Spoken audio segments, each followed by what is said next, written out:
Shuseki no Kurashi, ibig sabihin, nung sa middle age, ganito lang yung yokaichi. Ito mismo yung yokaichi mo na. Ganyan lang.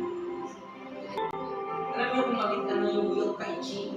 Yoka, fourth form.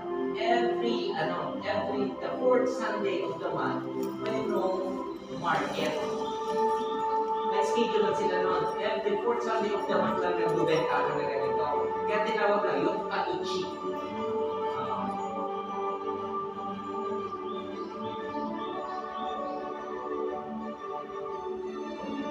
Yan ngayon po nila yung pinaka-passport nila, di ba?